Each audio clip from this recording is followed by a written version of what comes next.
Assalamualaikum warahmatullahi wabarakatuh. Perkenalkan, nama saya Nelisa dari kelas 34A. Baiklah, saya di sini akan menjelaskan tentang tugas keamanan komputer, yaitu Man in the Middle Attack. Di mana di sini saya akan menjelaskan terlebih dahulu, yaitu apa yang dimaksud dengan Man in the Middle Attack. Man in the Middle Attack merupakan orang yang menyadap berada di antara kedua orang yang sedang berkomunikasi.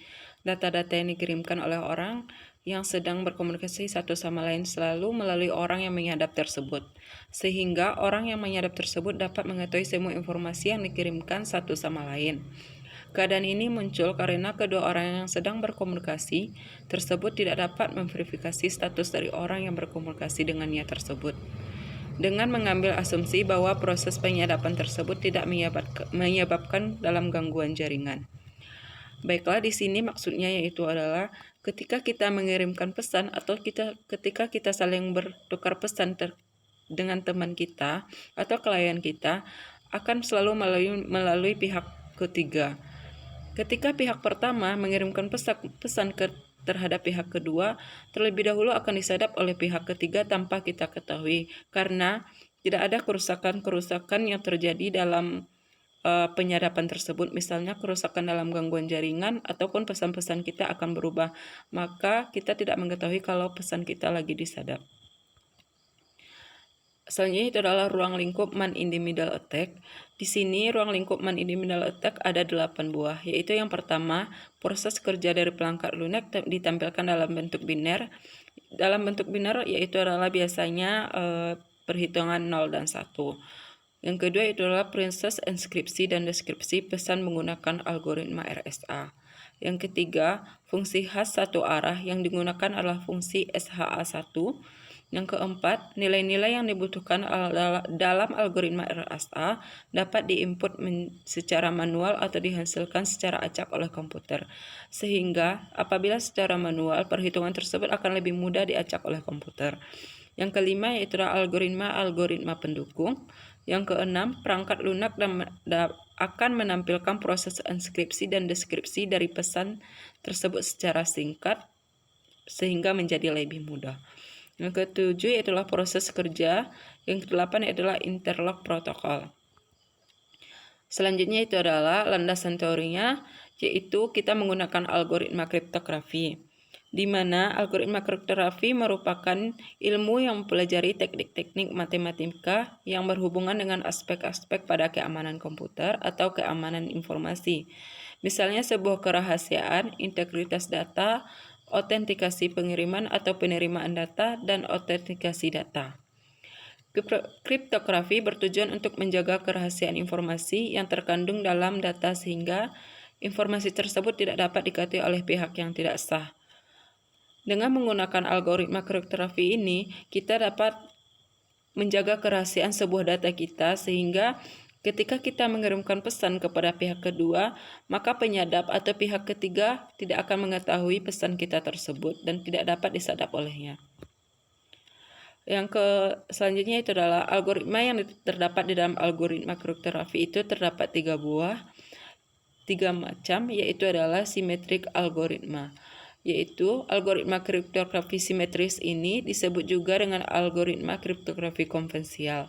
Algoritma ini menggunakan kunci yang sama untuk proses inskripsi dan proses deskripsi.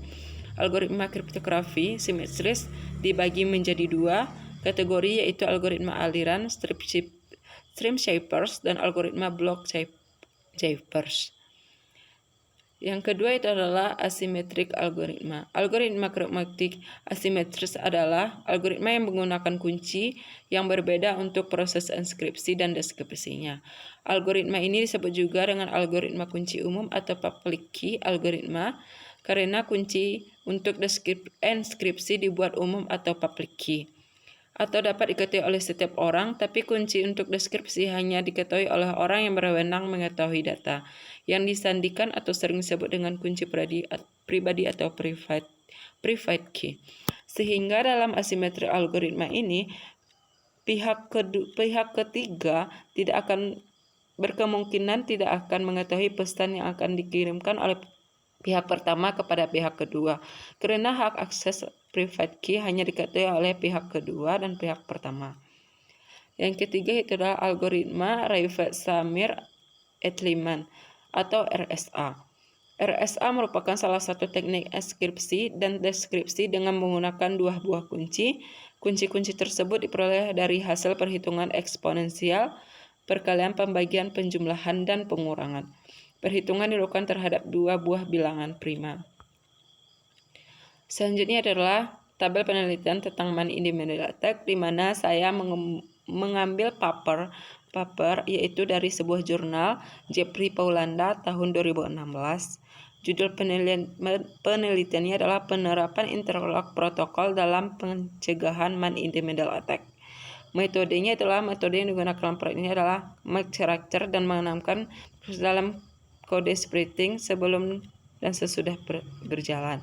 Hasilnya itulah tujuan dari penelitian ini adalah untuk merancang satu perangkat lunak simulasi yang mampu untuk menjelaskan proses kerja dari man-in-the-middle attack. Yang kedua adalah proses solusi dengan menggunakan interlock protokol. Manfaat dari penelitian ini yaitu membantu pemahaman proses terjadinya man-in-the-middle attack dan proses pencegahannya dengan menggunakan interlock protokol. Hasil dari proses in the middle attack atau pengujian dari Jeffrey Paulanda tadi adalah algoritma untuk merancang perangkat lunak simulasi pemanfaatan metode interlock protokol untuk mengatasi man in the middle attack terbagi menjadi tiga bagian, yaitu yang pertama kita menggunakan algoritma kunci public request, Samir dan Ettliman atau disebut juga dengan RSA, yaitu adalah bagian ketiga atau algoritma ketiga dari algoritma kriptografi. Yang kedua adalah algoritma proses kerja man-in-the-middle attack. Yang ketiga adalah algoritma fungsi pembantu, yang dimana seperti gambar di bawah ini kita membuat kunci di mana kuncinya berubah-ubah, yaitu dari pihak pertama saat mengirimkan pesan kepada pihak kedua, sehingga pihak ketiga tidak dapat mengakses kunci tersebut.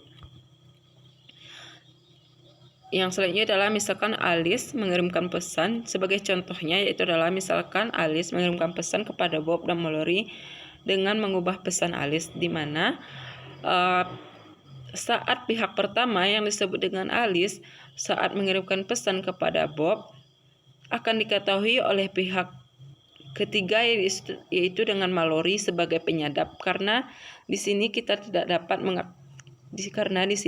menggunakan dengan private key atau dengan menggunakan kunci yang berbeda, yaitu kunci dari pesan pertama atau kunci yang digunakan oleh Alice dan kunci yang digunakan oleh Bob sebagai penerima pesan, di mana di sini 4 pesan seperti pada gambar bawah ini adalah pesan yang akan dikirim Alice kepada Bobby dengan datanya akan disadap oleh Mallory yang menggunakan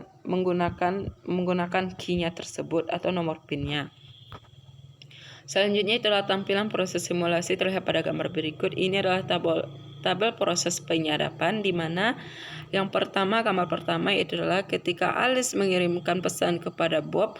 Disitulah dalam perjalanan pengiriman pesan tersebut Mallory atau pihak ketiga atau penyadap akan menyadap pesan tersebut sehingga pesan tersebut tidak disampaikan oleh Alice lagi, tetapi dia akan dilanjutkan oleh penyadap kepada Bob atau pihak keduanya tersebut. Baiklah, dari penjelasan di atas, kesimpulan yang dapat dihasilkan yaitu adalah setelah menyelesaikan perangkat lunak simulasi pemanfaatan metode interlock protokol untuk mengatasi man-in-the-middle attack, maka didapatkan kesimpulan sebagai berikut. Yang pertama yaitu perangkat lunak mensimulasikan proses kerja man-in-the-middle attack sebagai salah satu bentuk penyerangan terhadap metode kriptografi publik dan proses kerja interlock protokol untuk mengatasinya, sehingga perangkat lunak dapat digunakan untuk mendukung proses belajar mengajar terutama dalam mata kuliah kriptografi. Yang kedua adalah dengan menggunakan interlock protokol, walaupun kunci publik pihak penerima dan pengiriman didapatkan dan diganti oleh penyadap, tetapi penyadap tidak dapat menjalankan prosedur man-individual attack untuk melihat dan mengubah pesan, sehingga pesan yang kita kirimkan dari pihak pertama ke pihak kedua lebih aman meskipun dia tahu pesan tersebut. Hal ini dikarenakan pesan transkripsi terbagi menjadi dua bagian pada variasi pertama dan terdapat fungsi khas untuk memverifikasi keaslian pesan pada variasi kedua. Baiklah, hanya ini yang dapat saya sampaikan. Lebih dan kurangnya saya mohon maaf atas presentasi saya. Assalamualaikum warahmatullahi wabarakatuh dan terima kasih.